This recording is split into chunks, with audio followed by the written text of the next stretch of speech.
BB1, votre programme que vous retrouvez chaque semaine sur B1 Télévision depuis 4 ans. Nous passons de bons moments. Depuis 4 ans, nous passons de moments très enrichissants. Depuis 4 ans, nous passons de moments d'apprentissage. Je suis Yoshimura, votre présentateur. Chaque semaine, nous nous retrouvons ici sur le plateau pour passer de magnifiques moments, des moments de réflexion, de moments de partage d'idées, de moments en tout cas convivial, en famille, avec des invités géniaux, intelligents, intellectuels, qui ont de l'avenir, mais qui font déjà des choses en ce moment.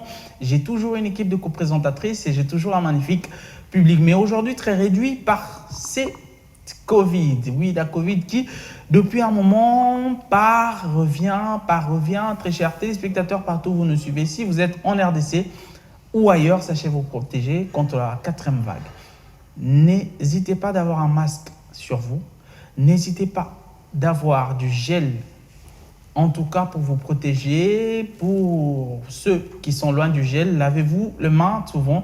Ça va vous éviter qu'on ne vous perde pas, parce qu'on a besoin de vous pour le développement de ce beau pays. On a besoin de votre idée, on a besoin de tes projets, on a besoin de toi qui me suis pour arriver à ajouter un plus sur le développement de ce pays. Mais pour l'instant, place à l'accueil de ce public et aussi ses invités. Donc, je vais pouvoir demander à tout le monde sur ce plateau de pouvoir acclamer un peu pour sa présence. Mais acclamer plus fort, non? Et oui, très chers téléspectateurs, partout où vous nous suivez, sachez très bel et bien que vous êtes sur la bonne chaîne à la bonne heure. BB1 commence toujours de cette façon. Place à la présentation de mes co-présentatrices. Je commence toujours avec Aurélie. Bonsoir. Bonsoir Yoshi. Ça va? Ouais, ça va, merci. Et toi-même? Ça va. Toujours stylé, un petit chignon vite fait comme ça. Ouais, vite fait. Des couleurs frappantes toujours. J'aime les couleurs. On applaudit quand même, on acclame, j'allais dire, pour Aurélie. Alors, on va directement passer de ce côté pour accueillir Jessica. Bonsoir. Bonsoir Yoshi. Ça va? Oui, ça va, merci. Tu me rejoins en dread? Ah oui, des locks. Oui. Ouais. C'est la nouvelle mode aujourd'hui. Toujours en beauté aussi, Merci. En tout cas, on s'assure qu'on vient sur BB1, on me suit partout, donc il faut être classe. Disons, c'est un peu ça. On acclame pour Jessica. Et donc, on va rester sur elle pour la présentation de nos invités ce soir. Alors, il y a des invités. Vous allez présenter. Oui, nous avons mademoiselle Keren Amba, qui est consultante pour les entreprises, coach en développement personnel, désolée. Elle a plusieurs casquettes, c'est pourquoi j'oublie un peu. Ouais, et d'ailleurs, c'est un modèle pour nous. Et elle a aussi une ONG. C'est Madame K Foundation. Voilà. Bien dit. Bonsoir, madame. Bonsoir, monsieur Yoshi. Vous allez bien? Très bien, et vous? Ça va. À l'aise, comme chez vous. Sympa. On l'acclame quand même, Donc, yo, que ma caméra bien les a intimidés. Vous dit vraiment, on l'acclame encore, Alors, c'est un grand plaisir de vous avoir sur le plateau. Je suis honorée d'être reçue, en tout cas. Bien, on va directement passer à la présentation des autres invités. Oui, les prochains, je vais commencer en face de moi. Il s'appelle monsieur Hervé Tabou Niembo. Il est avocat de profession, mais actuellement, il est chargé de recrutement et carrière à l'autorité de régulation des marchés publics, un établissement sous tutelle de la primature. Et il a une 3e casquette. Il est coordonnateur et initiateur d'une ASBL, entrepreneuriat de jeunes et diminution de la pauvreté. Bonsoir. Bonsoir, monsieur Yoshi. Vous en avez une casquette, vous en avez 20 casquettes. D'ailleurs, il faut... On l'acclame quand même, Alors, vous allez bien? Très bien, monsieur Yoshi. Merci beaucoup à vous et à ce magnifique plateau qui, des couleurs et tout ça, nous impressionne. Et merci aussi aux téléspectateurs qui nous suivent. Merci pour tout. Très Merci. On va entrer en profondeur tout à l'heure. On continue avec la présentation. Oui, et le deuxième invité, il est juste à mes côtés, c'est monsieur Arsène Kassongo, qui est médecin de formation, entrepreneur et gérant de l'entreprise Shannon SARL. Alors, docteur, bonsoir. Bonsoir. Je suis ravi de me retrouver en face de toi. C'est un énorme plaisir. Ça se fera un plaisir de débattre sur la thématique, bien qu'on n'en est pas encore là, mais c'est quand même un plaisir d'avoir tous ces gens autour de moi et des gens que je connais bien. On va échanger et ça va faire plaisir. On a posé ta question. Vous mettez une main. Allez, vous Et donc, je reviens, je vous, très chers téléspectateurs, pour vous dire que nous entrons en tout cas directement en profondeur. La profondeur est toujours un sujet parce que chaque Bible égale a un sujet aujourd'hui. Nous allons parler de la découverte personnelle. Aujourd'hui, dans un monde réseaux sociaux où il y a beaucoup d'influenceurs, beaucoup de faux pasteurs, beaucoup de faux coachs, comment faire pour découvrir ce que nous avons comme talent? Comment faire pour découvrir ce que Dieu nous a ramené à ajouter sur cette terre? Nous allons essayer de développer autour de ce sujet avec ses invités. Donc, nous allons commencer avec Madame Keren. Ok, merci. Donc, la question est comment se découvrir? Oui. Dans un monde où... Donc, je n'ai même pas besoin de poser des questions aujourd'hui. Oh là là, vous mettez une main dessus ma bouche. Ouais, allez-y. Ok, donc comment se découvrir dans un monde où il y a beaucoup d'influence sur les réseaux, Oui, il y a beaucoup de faux, il y a beaucoup de choses qui brillent. exactement. Je dirais que la première des choses, c'est savoir, bon, qu'est-ce que se découvrir, si je peux dire ça comme ça. Parce que c'est un terme qu'on emploie souvent, la découverte personnelle. Mais qu'est-ce que c'est? En soit, c'est juste découvrir nos habiletés par rapport à notre personnalité et surtout croître dans cette chose-là. Donc, je dirais que la première des choses, en tant que personne, homme ou femme, jeune ou aîné, ça serait de fermer quelque part ses yeux au monde, surtout dans le monde des réseaux sociaux. Fermer ses yeux au monde, pourquoi? Parce que lorsque on essaie de se trouver, tout en ayant les yeux fixés sur quelqu'un d'autre, on aura du mal à se voir nous-mêmes. Tout ce qu'on verra, c'est l'autre. Et lorsque l'autre brille, l'autre est dans tout plein de succès, l'autre est dans son éclat, on se dit « Ah, peut-être que c'est ça que je devrais faire pour briller également. » Alors que le succès, c'est la valeur qu'on donne à ce qu'on fait. Et lorsqu'on veut entrer dans ce domaine-là de succès par rapport à notre propre personne, il faut passer du temps avec soi-même. Il faut prendre du recul et se dire « Ok ». Parce que les réseaux sociaux ont beaucoup d'influence là. Il faut prendre du recul et se dire, OK, peut-être que je vais prendre un moment. Et soit, si je ne me déconnecte pas des réseaux, re-regarder les gens que je suis, les gens qui m'influencent. Parce que ce que je vois me donne la direction de ma vie. Ceux qui sont en train d'être une voie pour moi vont aussi conduire mes pas.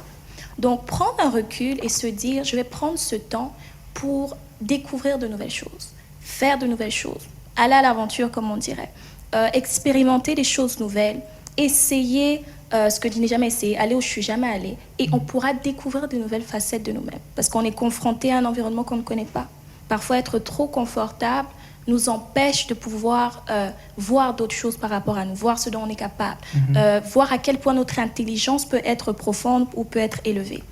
Et lorsque finalement, on se met dans des positions où il faut challenger notre personne, challenger ce à quoi on est habitué, notre intelligence. Finalement, on se rend compte qu'on découvre de nouvelles choses par rapport à nous-mêmes. Et ça passe dans tous les domaines de la vie. Donc, surtout, par exemple, si je peux donner un exemple, ça serait l'école. On commence tous à l'école primaire, on fait la première année. Et pour aller à la deuxième année, on fait des examens par rapport à ce qu'on a appris. Et c'est seulement lorsque ces examens, on les passe par rapport à la compétence, la connaissance qu'on a acquis, qu'on peut aller à l'étape suivante. Et à l'étape suivante, on apprend des nouvelles choses, mais qui sont basées sur la première année. Et c'est un peu la même chose avec la vie. Chaque étape de la vie, on apprend de nouvelles choses sur nous. Mais la prochaine étape, on y a seulement accès lorsque on a finalement passé l'examen de vie sur notre première étape de vie. Donc je dirais que ça, c'est un des trucs assez importants par rapport à la découverte personnelle. Alléluia. On l'acclame quand même. Hein? Je reviens rapidement de ce côté. Docteur, là on parle de la découverte personnelle. C'est vrai que vous associez entrepreneuriat et la médecine. Mais racontez-nous un peu votre petite histoire avec la médecine. Est-ce que papa est médecin? Est-ce que dans la famille, vous avez eu quelqu'un qui a fait la médecine, qui vous a motivé? Ou comment est venu cette soif de se dire comment est venue cette soif? En fait, bizarrement, rien à voir. Dans ma famille, il n'y a pas de médecin. À part du côté de la famille de mon père, oui, ben, il ne m'a pas trop inspiré, hein, parce qu'on ne se connaissait pas trop. Mais généralement, c'est venu de soi. C'est venu de soi et j'aimais depuis tout jeune et j'ai choisi de faire la médecine. Mais c'est en faisant la médecine qu'on découvre vraiment si on aime vraiment ça. Et si c'est vraiment une passion, si le choix est un destin. Donc, il fallait vraiment faire cette nuance. Et quand tu sens que le choix est un destin, tu te dis que non, j'ai ma place dans le domaine. Et dans la médecine, là, c'est une vie, c'est une carrière, et on est dedans. Mais le passage de la médecine à l'entrepreneuriat, c'est par rapport généralement au cours de la vie et les réalités dans notre pays. Nous sommes passés de la médecine à l'entrepreneuriat parce que nous sommes censés survivre. Oui. Nous sommes censés survivre et nous sommes censés nous informer. Et quand on est médecin, on travaille tellement, on est concentré au boulot, à la lecture, aux études. Et généralement, le système de notre pays ne permet pas qu'un jeune médecin se retrouve financièrement.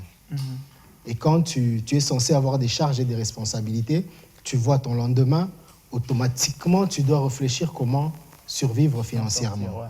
Ouais. C'est dans ce sens-là que nous sommes lancés dans l'entrepreneuriat et puisqu'on ne peut pas se lancer dans des choses qu'on ne maîtrise pas bien, on était censé se former dans le domaine.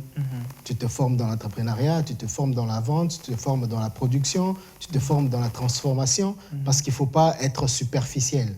Oui, on a choisi de ne pas être superficiel et on a choisi d'embrasser les deux et on a des projets qui mettent les deux ensemble. On a des projets, nous travaillons sur des projets qui peuvent mettre un médecin, un entrepreneur dans une même casquette. Et j'en profite pour dire que je travaille sur un projet qui est agronutritionnel. Donc, en tant qu'entrepreneur, je suis dans le domaine de l'agro-business. Mais en tant que médecin, j'ai préféré me focaliser dans la nutrition. Dans la nutrition. Et ça fait assez que je compte mettre sur place un centre agro-nutritionnel qui va me permettre, avec les revenus agricoles, prendre soin des malnutris, qui est déjà un problème de santé publique dans notre pays. Très bien dit, je reviens de ce côté. J'aimerais savoir, Madame a parlé d'un point très important. Elle a dit qu'il faut passer du temps avec soi-même. À l'heure où il faut passer 5 heures sur TikTok, 24 heures sur 24 sur WhatsApp, 23 sur 24 sur Facebook, pensez-vous, et d'ailleurs pas 24 sur 24 sur TikTok juste parce que mes gars ils ont trop, si c'était possible, il y a 24 heures sur 24 aussi sur TikTok, moi j'aimerais savoir, est-ce que la jeunesse a encore du temps à passer en face d'elle-même? Parce qu'on ne se découvre pas en étant au marché, on se découvre sur des minutes qu'on se regarde dans un miroir. On n'a pas forcément besoin d'avoir ce miroir-là, mais c'est faire la lecture de soi-même. Est-ce que, à l'heure où le téléphone est devenu notre meilleur ami, on a encore ce temps-là à se découvrir comme ça? Très bonne question. D'entrée, je souligne très rapidement que ce n'est pas si facile de ramasser les propos de notre coach, elle a été très profonde, que je salue et je félicite. La question est fondamentale parce qu'il en va de toute la génération à venir. Hier, on n'avait pas de téléphone en tant que jeune sur le banc de l'école. Aujourd'hui, il est venu le téléphone. Franck Mbaya a chanté « Allô, allô, téléphone ». Voilà, aujourd'hui, je ne vais plus voir mon Mbaya, merci. On en a tiré des leçons. Mais je me dis, le téléphone est, oui, un outil utile. Mais est-ce qu'on l'utilise à bon escient? Ce n'est pas seulement le téléphone. Au fond, nous sommes en train, pour entrer dans le sujet, nous sommes en train de parler de l'aspect se découvrir. Et on a soulevé un point, l'aspect réseaux sociaux, sur lequel on a parlé du téléphone. Il faudrait que les publics qui nous suivent comprennent que tout ce que nous avons autour de nous, nous devons l'utiliser à bon escient. Parce qu'il n'y a pas que les réseaux sociaux, tout ce qu'on a autour de nous, quand on l'utilise pas dans le sens de nous aider, ça nous tue.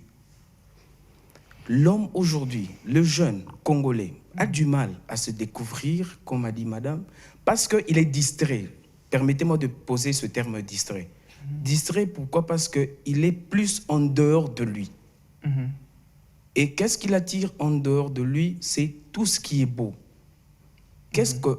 Vous allez remarquer sur les réseaux sociaux, qu'est-ce qu'on va chercher? C'est voir Cristiano, c'est voir Messi. Je les aime bien parce qu'ils font du bon travail.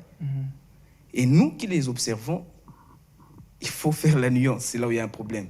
Il faut avoir du temps, c'est vrai, pour le faire, parce que ce sont des modèles, mais il faut avoir suffisamment du temps en nous-mêmes. Suffisamment.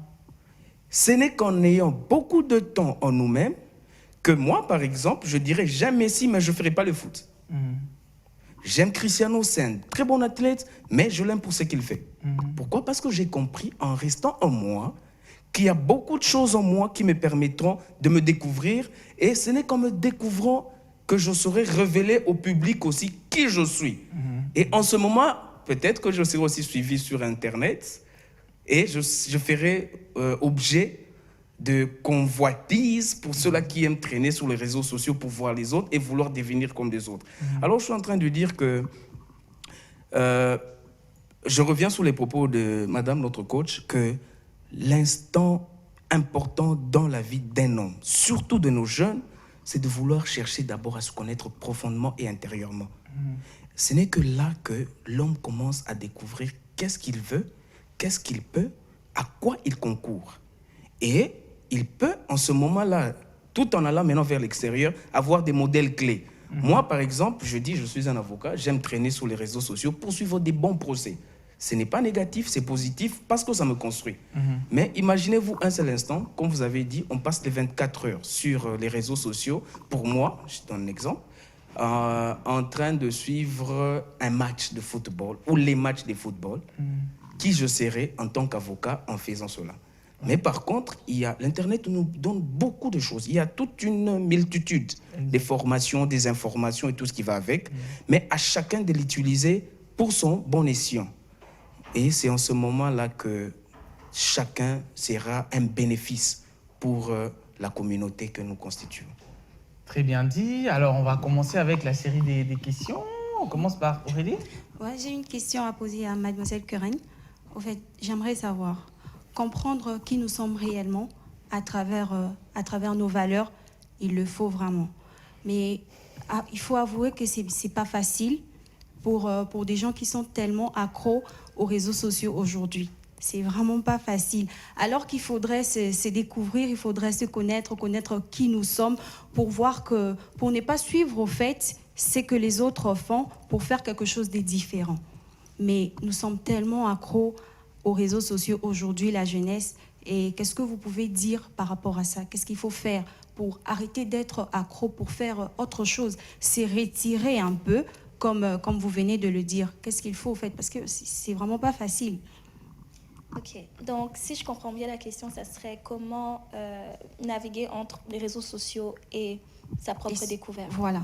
Ok, bon, prenez la réponse comme venant d'une personne qui est elle-même accro au réseau. Donc, j'aime beaucoup les réseaux sociaux. Je pense que la chose la plus importante, c'est de savoir pourquoi on est sur les réseaux sociaux. Vous savez, quelqu'un qui va sur les réseaux sociaux sans but va sur les réseaux sociaux pour tout avaler. Donc, si je me connecte aujourd'hui et que je suis 500 comptes, ils ont tous du contenu différent. Ils apportent tous une chose différente. En toutes ces personnes-là, il y en a d'autres même qui travaillent par les réseaux sociaux. Il y en a que c'est leur travail. Il y en a d'autres qui apportent différentes mentalités. Parce que les réseaux sociaux, c'est, on va dire, un monde, une nation, un pays qui regroupe plusieurs cultures, plusieurs vies. Donc, toutes les mentalités se retrouvent sur Internet. Now, quand je me mets sur les réseaux sociaux, il faut que je sache qu'est-ce que je viens faire sur les réseaux. Est-ce que je viens juste pour communiquer avec des gens que je connais? Est-ce que je viens juste pour pouvoir suivre ou voir des personnes que j'admire ou qui sont des mentors pour moi? Comme l'avocat l'a dit, si je vais sur les réseaux sociaux et que je suis avocat, je sais quel genre de contenu j'irai suivre. Et c'est un peu la question qu'il faut se poser. Donc, je me rappelle, moi, dans mon propre processus, régulièrement dans l'année, je pense 2 fois l'année, je vais nettoyer les gens que je follow. Parce qu'au cours de l'année, tu peux perdre le fil. Hein. Tu peux te dire, oh, je suis seulement cette page, je suis seulement cette page. Mais il faut, être conscient de ses valeurs. Il faut être extrêmement conscient de ses valeurs. Donc, lorsqu'on est conscient de ses valeurs, what we stand up for, ce pourquoi on suit la cause, lorsqu'on est conscient de ce qu'on poursuit dans la vie, nos aspirations, nos passions, nos normes surtout, ça va nous aider à filtrer le genre de contenu qu'on préfère manger. Pourquoi? Parce qu'on devient ce qu'on voit régulièrement. On devient ce qu'on consomme régulièrement. On devient ce qu'on entend régulièrement. Alors, je filtre ça. De 2. Lorsque je suis sur les réseaux sociaux et que je suis des personnes qui ont l'air d'avoir une vie de rêve. Je dis bien qui ont l'air parce qu'il faut se dire que les réseaux sociaux, c'est du contenu filtré. On montre ce qu'on veut. Que ce soit quelqu'un qui est milliardaire ou pas, il montre ce qu'il veut. Personne ne va nécessairement montrer ses moments difficiles, sa galère, sa misère sur les réseaux. Donc, il faut se dire qu'on suit des personnes qui ont également un contenu filtré. Si on ne fait pas attention, on risque de se mettre une pression. Par exemple, un exemple très simple, Kylie Jenner, tout le monde la connaît, la famille Kardashian. Elle a 24 ans, billionnaire, tout marche bien pour elle, mais si moi, dans ma vie, je ne suis pas consciente que, ok, de 1, mes valeurs ne me permettent pas de m'afficher de la même manière qu'elle. Donc, ça me met déjà, on va dire, un handicap. Ok, ça me met déjà un handicap. De 2, elle n'a pas le même background que moi. Elle n'a pas eu à commencer sa vie de la même manière que moi. Elle n'a pas le même support que moi. Elle n'a pas la même équipe derrière elle que moi. Ça, c'est déjà une deuxième chose qu'il faut se dire, ok, je n'ai pas besoin nécessairement de comparer ma vie aux réseaux sociaux ou aux gens que je vois sur les réseaux. Donc, lorsque déjà on fait le point sur la réalité des réseaux, on a de la facilité ensuite à se découvrir. Parce qu'on ne va pas se poser des questions sur nous par rapport à ce qu'on voit chez les autres. On va se mettre à se poser des questions sur nous par rapport aux choses qu'on a vécues, par rapport aux choses qu'on veut. Et si je pourrais dire, en tant que ministre de Dieu, une des choses qui est très importante dans la découverte personnelle, même dans le monde des réseaux, c'est de chercher à comprendre la pensée de Dieu pour l'homme. Je crois que chaque être humain sur la terre a une pensée divine qui est attribuée à sa vie. Et je dis souvent que only a God-given destiny requires the God-given character. Ce qui veut tout simplement dire une destinée donnée qui est divine demande un caractère divin. Tout ça pour dire que pour entrer dans certaines choses dans nos propres vies, vivre ce qu'on devrait être, parfois il faut tout simplement nous associer à la pensée de Dieu pour nous. Que ce soit dans nos valeurs, dans nos normes, dans le caractère, dans la personnalité et surtout dans les habitudes.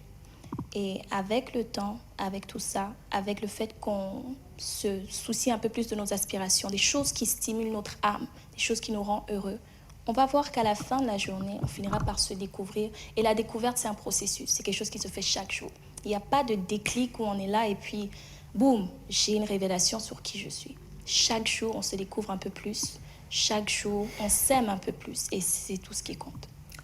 Bien dit. Alors, Jessica, une question pour... Non, il n'y a pas de question pour le moment. Ok, je reviens directement un peu chez les docteurs. Alors, moi, j'aimerais comprendre. Aujourd'hui, BB1 parle beaucoup plus de la femme. Alors, aujourd'hui, on a l'impression que la plupart des jeunes femmes sur les réseaux sociaux suivent, un peu comme on a dit, ce qui brille et veulent briller aussi longtemps que la base n'est pas aussi profonde que ça. On parle régulièrement ici, par exemple, des fameuses commerçants qui partent à Dubaï et qui reviennent avec des biens propres à elles qui coûtent beaucoup plus que la marchandise achetée. mais en fait qui vivent derrière cette histoire de se dire que je fais mon commerce. Est-ce que c'est des vraies valeurs qui seront transmises à la génération qui arrive de façon à ce qu'on attende beaucoup de femmes entrepreneurs, ou bien dès que les jeunes vont découvrir qu'il y a beaucoup de choses louches derrière tout ça, ils vont emboîter les pas et on va perdre beaucoup plus de jeunes femmes dans l'avenir, dans ce sens-là? Au fait, en général, il faut avoir une vision globale de soi. Une vision globale de soi, c'est-à-dire la vie est faite des choix. Nous sommes censés choisir. Soit tu choisis paraître, soit tu choisis travailler sur le soi de soi. Exactement. J'espère que vous comprenez la nuance. Très bien. Il faut que tu... Paraître ou être. Paraître ou être. Ouais. Nous devons faire le choix. Soit je parais, soit je suis. Ouais. Mais en fin de compte, ce sont des choses qui s'agencent. Mais la meilleure manière de faire les choses, je pense qu'il faut d'abord travailler sur l'aspect intérieur de soi. Quand l'intérieur est positif, ça va se répercuter automatiquement sur l'extérieur. Or, ce que nous observons, nous n'allons pas diaboliser les réseaux sociaux parce que c'est un outil important de communication. Exactement. Donc, si nous diabolisons les réseaux sociaux, on va se contredire. Mais si nous devons rester dans le contexte où on regarde le côté négatif des réseaux sociaux dans la jeunesse ou chez la jeune femme précisément, on va proposer qu'on ait l'habitude de faire le choix et le bon. Et la meilleure méthode que je conseillerais, moi, c'est de travailler plus sur l'intérieur. La personne que tu es au-dedans de toi, parce qu'elle va obligatoirement répercuter sur l'extérieur. Exactement. Je vois, madame a précisé sur le fait qu'il y a un domaine spirituel qui va avec. On ne peut pas y aller comme ça. Nous devons comprendre que l'être humain, il est composé de trois sphères. L'esprit, l'âme et le corps. L'esprit, il est bon.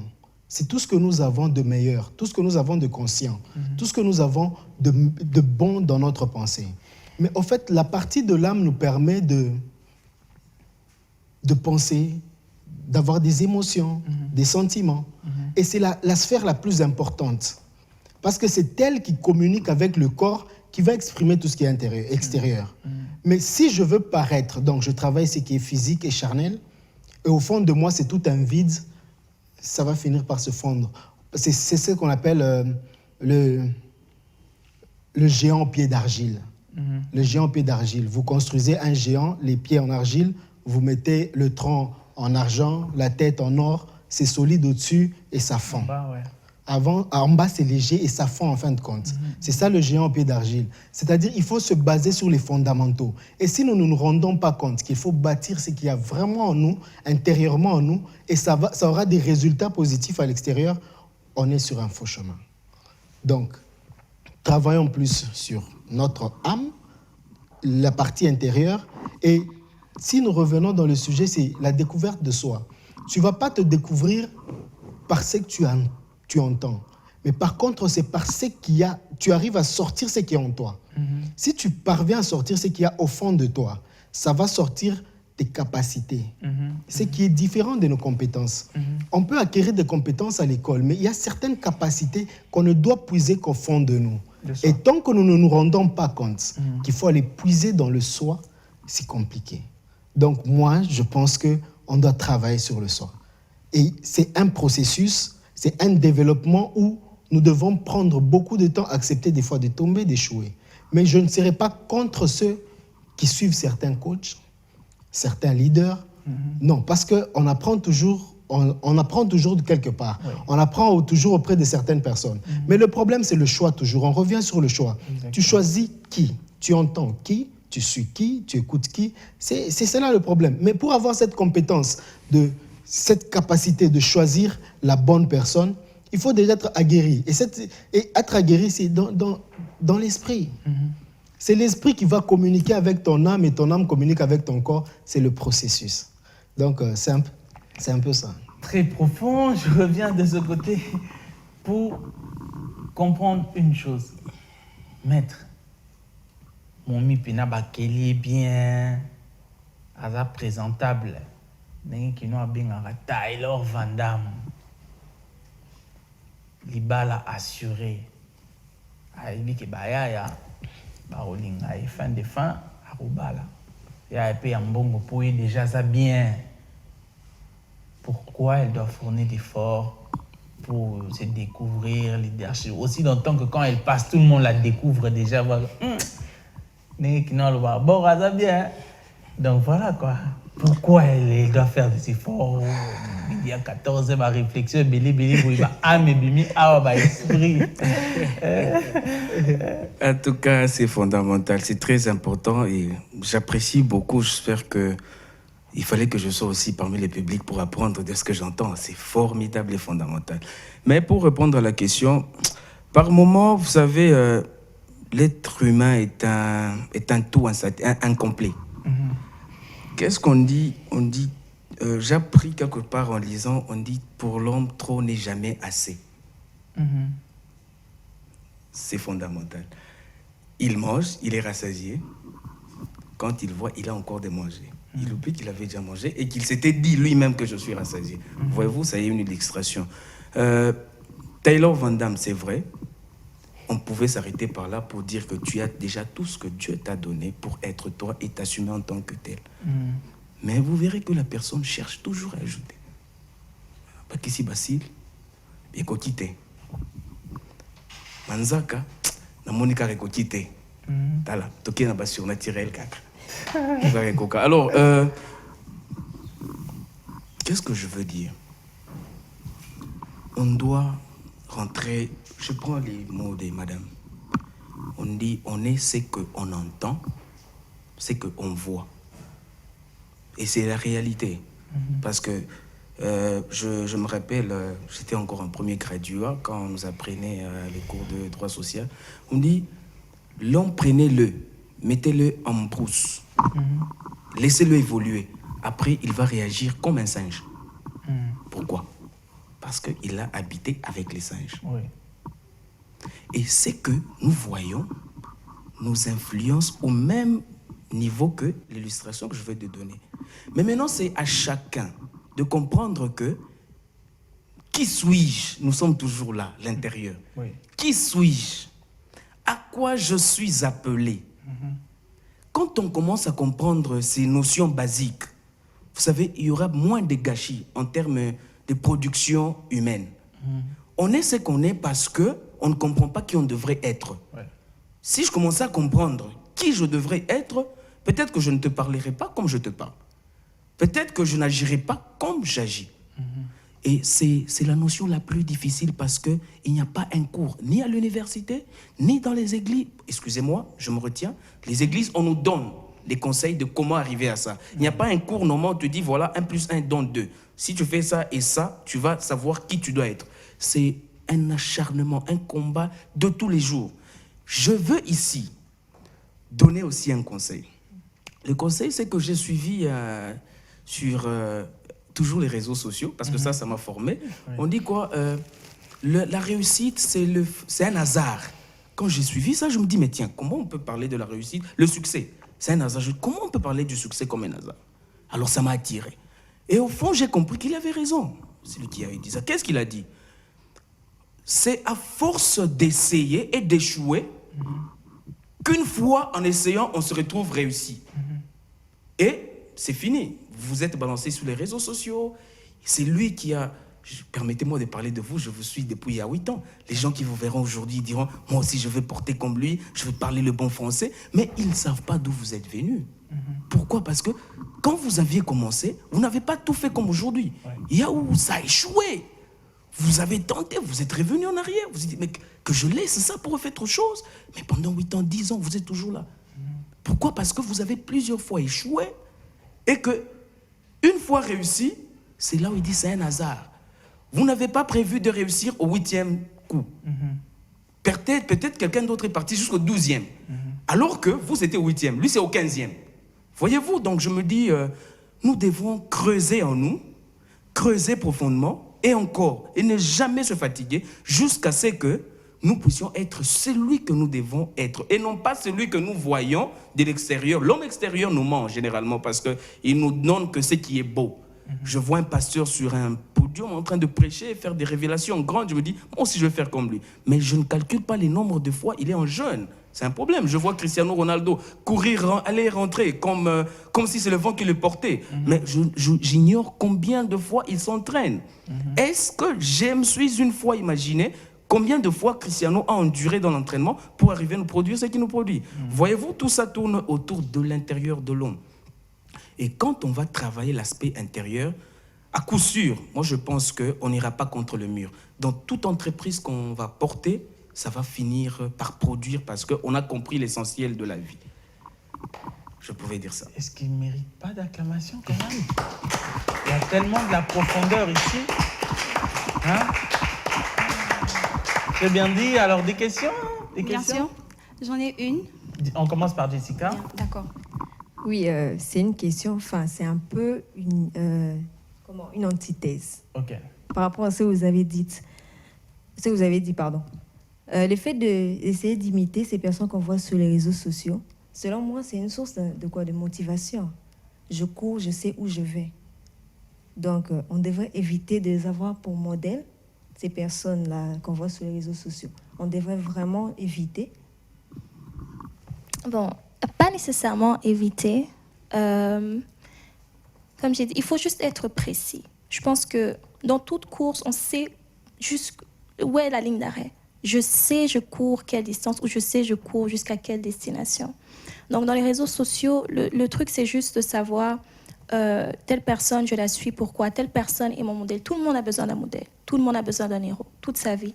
Quand on était enfant, c'était nos parents. Quand on a grandi, on a découvert nos aspirations et ça peut-être a changé et c'est devenu quelqu'un d'autre. Par exemple, aujourd'hui, j'admire Oprah, j'admire Michelle Obama. Et c'est pas seulement parce que ce sont des femmes noires qui ont fait des grandes choses, non. C'est parce que je trouve quelque chose de moi en elles.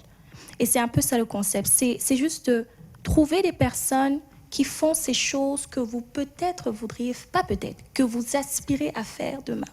Trouver ces personnes qui challenge les bons côtés chez vous. Pas quelqu'un qui va vous complexer. Parce que la ligne, elle est très fine entre l'admiration et, on va dire, le complexe. Elle est très, très fine. Donc, il faut juste faire attention lorsque nous suivons ces gens dans la vie, qu'on les regarde vraiment comme des mentors et non pas comme des sources de complexes. Faut pas être dans une course. Comme il a dit tout à l'heure, on peut voir un pasteur, on peut voir un docteur, on peut voir Messi qui vient d'avoir par exemple le ballon d'or. Et on se dit, moi aussi je dois jouer au foot. Le foot, là, il y a l'argent dedans. Mais ça ne veut pas dire que si tu vas également dans le foot, tu vas avoir le ballon d'or. Parce que chacun a ce pourquoi il est né, chacun a ses habiletés. Donc, identifiez vos habiletés, identifiez vos passions et trouvez ces personnes qui excellent dans le domaine afin d'avoir un modèle d'excellence. Très bien dit. Une question avant de chuter. Bien sûr, j'en ai deux pour madame et pour monsieur Arsène. Mais je commence ici, bien sûr, je commence ici. Monsieur Arsène, les réseaux sociaux, ils sont très avantageux pour nous parce qu'ils nous informent, ils nous apprennent et tout ce qui va avec. Mais les réseaux sociaux ont des inconvénients aussi. Alors, moi, j'aimerais savoir, pour ces adolescents qui ne savent pas trop quoi choisir pour eux, vous, en tant que parent, est-ce que vous pouvez accepter que votre enfant ait un téléphone portable sans savoir, parce que vous n'êtes pas avec lui tout le temps pour contrôler tout ce qu'il fait. Et c'est comme ça que l'enfant peut être dérouté. Est-ce que vous pouvez permettre à ce que votre enfant ait un téléphone portable, qui puisse naviguer sur Internet, voir tout ce qu'il y a? OK.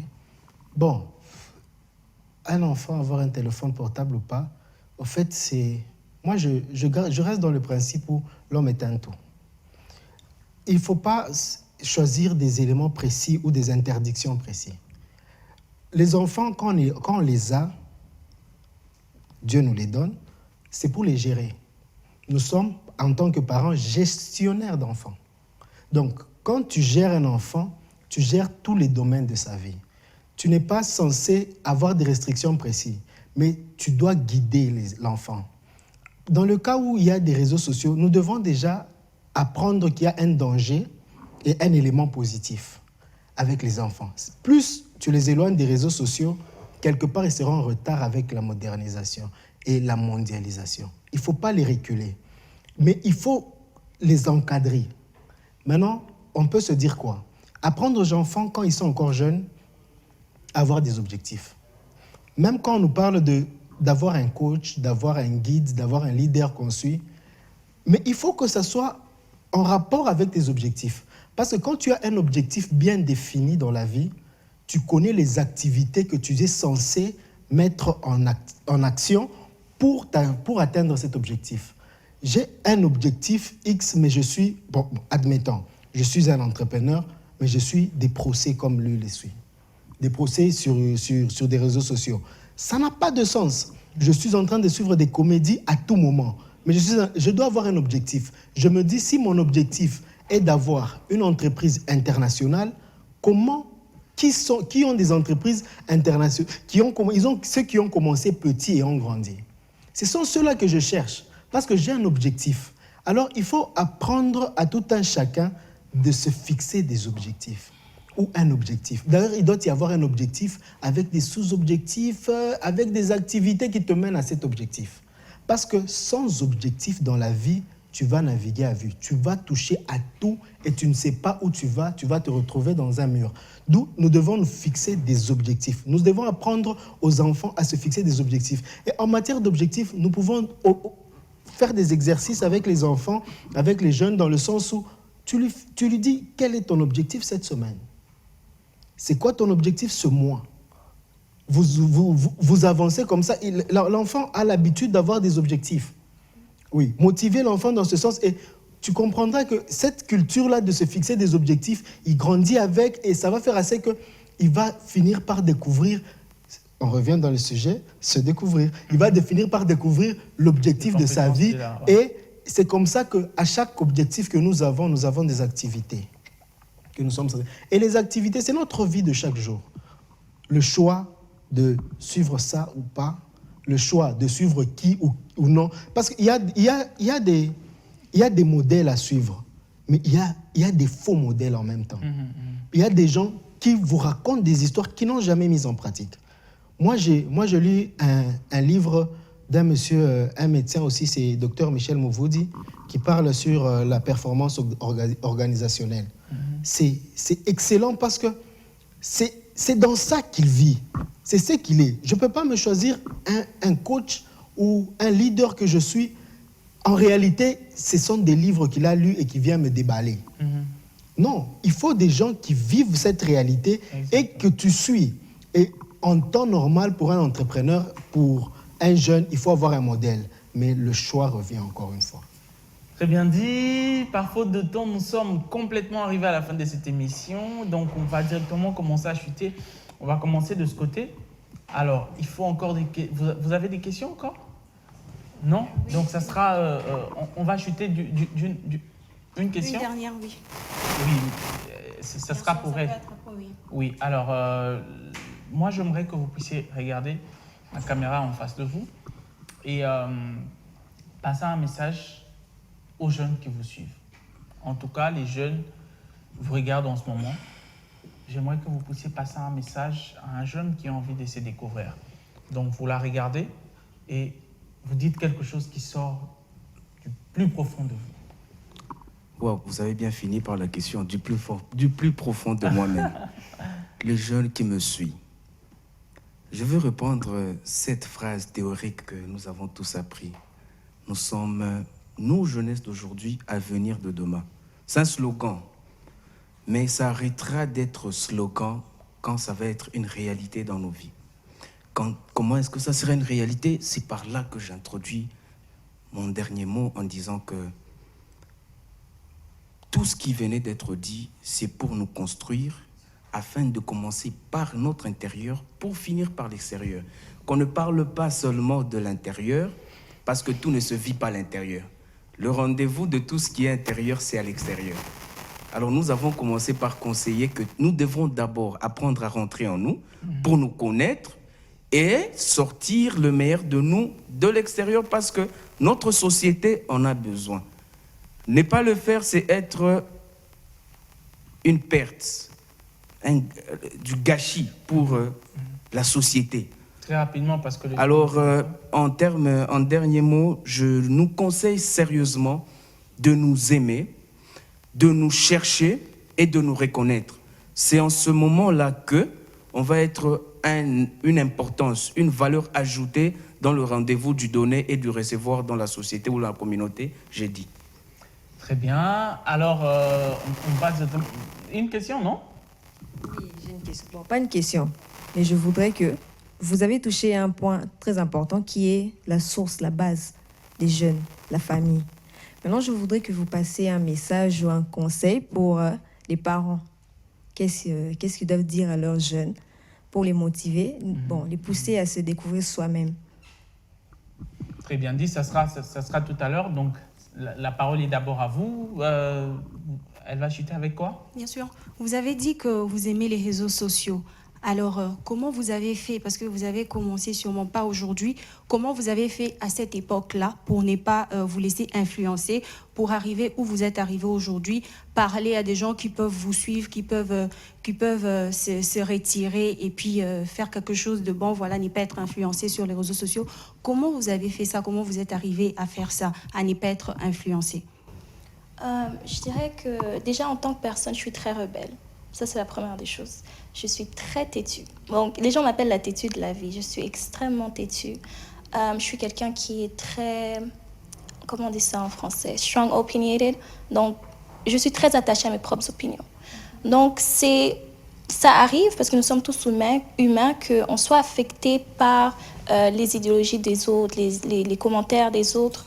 Mais quelque part, je me suis juste mis dans la tête depuis très jeune, et surtout le plus que j'ai vécu dans les réseaux et autour de la communauté, que je suis ma propre personne. Et que si je passe ma vie à vivre par les commentaires des autres, comme on dit, celui qui vit par l'amour des autres ou par les compliments des autres mourra par leurs critiques. Et c'est vraiment juste ça que j'ai fait. Je me suis juste entêtée dans la découverte de la personne que je suis. Le plus j'ai découvert mes habiletés, mes forces, je me suis appuyée dessus. Et c'est qu'à ça que je regarde, parce que je ne pourrais jamais réussir avec les forces des autres. Ça a été un plaisir de vous avoir sur ce plateau. Le temps nous fait défaut pour autre annonce. Alors très rapidement, la réponse à cette question pour chuter. En fait, je viens de le dire tout à l'heure, les parents, nous sommes censés encadrer les enfants. Et l'encadrement prend le tout. Nous n'allons pas nous focaliser que sur les réseaux sociaux. Il y a d'autres aspects de la vie. Mais en général, s'il faut dire quelque chose à tout le monde, aux jeunes et tout, on ne peut pas dissocier le spirituel et la découverte de soi. Il faut les mettre ensemble. Parce que la meilleure manière de se découvrir est d'aller fouiller dans le spirituel. Le spirituel, c'est le Christ. Le Christ, il nous permet de tout comprendre facilement. Très bien dit. C'est sur ce mot, en tout cas très chers téléspectateurs, que s'achève cette belle émission. Une émission aussi profonde que consciente. J'espère que vous avez été nombreux à nous suivre. Nous sommes arrivés à la fin. On va faire comme d'habitude. On va ensemble lever nos mains et les dire bye bye. Bye bye. On s'acclame quand même, non?